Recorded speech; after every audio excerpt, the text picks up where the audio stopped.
graduated May of 2014. I proposed to her December 1st, 2014.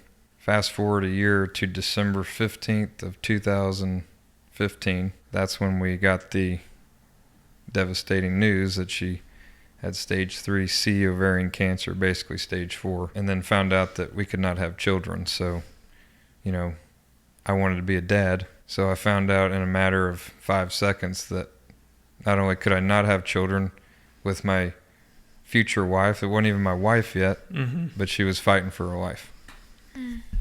So it was just a lot to take in. What was that conversation like in the, I guess with the doctor that delivered that news? I was at work that day. Hayley called me. She had finally had gotten the CT scan back, and it said that there was a mass in her abdomen and that she needed to see an oncologist immediately. She called me very upset.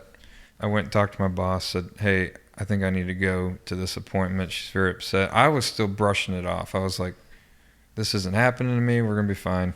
I didn't even know what an oncologist was, to be honest. It wasn't until I walked in the doctor's office that I discovered an oncologist is a cancer doctor. That's how naive I was, and like in my own world of focusing on my future. So I get home. She's very upset, and I'm trying to keep her positive, and we go to the appointment. They call her back, and I think they called her back first from what I remember, because they did an exam on her. And I should have known we were in for a bad appointment, because when we walked in, all the nurses and front desk people were like, just had this look on their face. Then me and her mom go back. Her dad was trying to park or something. He was like late a few minutes or something, but we go back, and doctor comes in and got the packet, and she opens it up and looks up, and she's got tears coming down, and then my heart starts to race, and she just said, been doing this a while, from the looks of your scan, you have ovarian cancer, and it's advanced. And we were just like, what?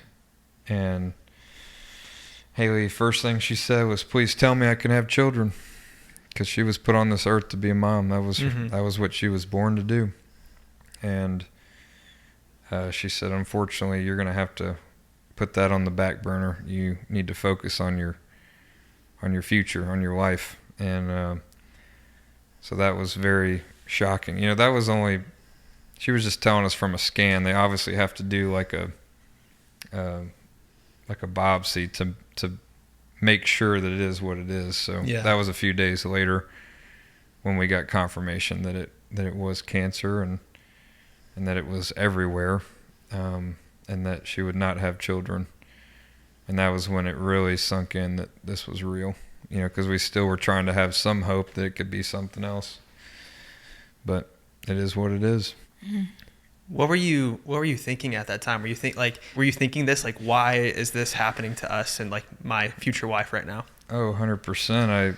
I definitely look back, and I'm like, where did I go wrong? Where did Hayley go wrong? Like, we were both great kids, and it was, you ask the question why a lot. And, when you're 23 and this happens, you don't have the life experience to be ready for that. When you're in your 40s, 50s, 60s, you've seen the brutality of life. You have seen what makes life so tough, and you learn what's valuable about life. Yeah. Like you've already got that under your belt. So when something like that happens, you're a little bit more prepared. Yeah. Well, when you're 23, 22 years old, that is devastating. The fear that I experienced when we found out she was sick to this day is a fear I have never encountered in my life. And it was just it made an impact on me, because I remember, I wanted to die. It was so terrifying. Yeah. And I had never experienced that kind of dreadful fear. And so I watching the love of your life, she's afraid she's going to die. Here I am, we're young in our 20s, and we're having to have conversations about death already. So it was quite a shock to both of us. And you were planning the wedding at that point? Yeah, we were 2 months from being married. So everything had pretty much been planned at that point, which is what every girl dreams about, is her fairy tale wedding, right? I mean, she had been pinning stuff on Pinterest since she was 14 years old, I think, like, after the biopsy day where they confirmed what it was, and we went home, and it had been 3 days since the initial appointment, and I had not slept very much. I had not eaten one bite of food. I don't eat when I'm stressed out. Before she fell asleep, she looked at me, I remember, and she was, thanking me for being there, and that, she was scared, and I was telling her I was scared too. Like, I'm just as scared as you are. I'm trying my best to figure out what to do here, and she said, well, I need to tell you something. And I was like, what? She was like, if you want to call off the wedding and you can marry someone else, that's okay with me. Like, all I'm going to give you is a broken life. There's no telling what my future holds, but it's full of doctor's appointments and heartache and sadness, and I don't think you deserve to be a part of that. So if you would like to move on, I understand. And it broke me. Like, I just looked at her and I was like, I'm not going anywhere, girl. Like, we're in this together, and we're a team, and we always will be. And I said I'd be honored to marry you. Like, I'm excited about it, and I don't want you to ever say that to me ever again. And she said, okay. And she started crying immediately, which made me realize she was so afraid I was going to say, that, okay, I agree with you, that she was carrying a burden that I might leave. And I was like, I'd never leave, I said, I hope that if the roles were reversed, that you would stay with me. That's just part of being a team.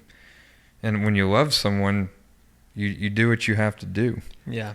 And so, yeah, that's a night that I won't forget. And, but it just speaks to her maturity, I think, to be able to vocalize of, like, saying, I release you if you want to go. Like, she's a badass to me, like, yeah. Like, seriously, she's the strongest woman I've ever known. I have seen her fight through more pain than I can describe. For her to be mature enough to be like, you can go and meet someone else. Like, I don't know if could even say that. If I'm in love with somebody and I want them, like, she's just a different breed. I feel like that is probably the most selfless thing someone could ever say, to put. Oh, seriously. Like, think about y'all if you were to release either one of you and be like, you can go. I'm curious, like, so 2 months later you get to the wedding day, and like, what was that day like? I was trying to recall some of that day the other day, and it's such a flash to me because we were so stressed out. She had been through 9 weeks of chemo at that point. So she had no hair.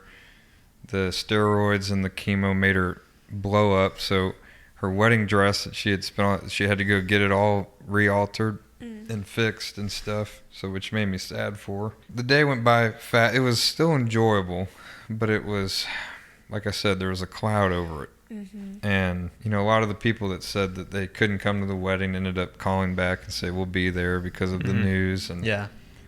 There was a lot of people there. The pastor said some great words and got very choked up, and which was very touching. And, I was still having hope that the chemo worked and we were going to be finding out the following week. But it was still a great day. I still got to marry the love of my life, and obviously we were all way more emotional. And it wasn't until 3 days later that we found out that the chemo did not work at all. And that's when I found out by myself, because I could tell the doctor was, when she was telling us about how the chemo worked, seemed like she wanted to say more but wasn't quite ready to say more. Yeah. And so I asked everybody to step out, that I needed to talk to the doctor, like me and her. And so I remember everyone stepped out, and I looked at her and I said, she's going to die, isn't she?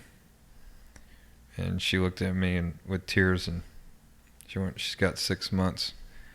So here we are 3 days after I just married Hayley, and I'm finding out that she's got 6 months. Like, really? And I remember I just, like, lost it, and the doctor was like comforting me. And I just remember thinking, like, is this my life? Like, is this Hayley's life? Is this what's really going to happen?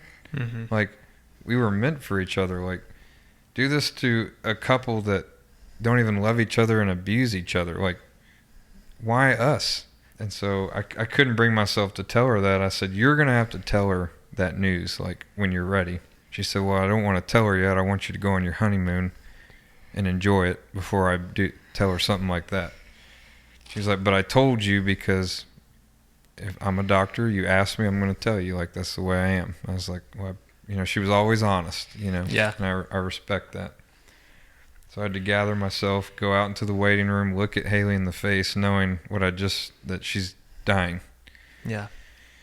And we go home, and I walk her inside, and I looked at her and I said, Hayley, I gotta go see my parents real quick.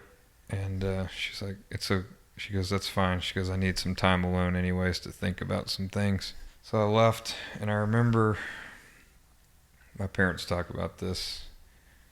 I was banging on the front door, and my dad opens it, and I literally like collapse in his arms, like in the doorway, like screaming, sobbing. And my dad started crying, which we don't see our dads cry very often. And we were just laying in the doorway sobbing, because I just realized she's dying. Like, this really is going to happen.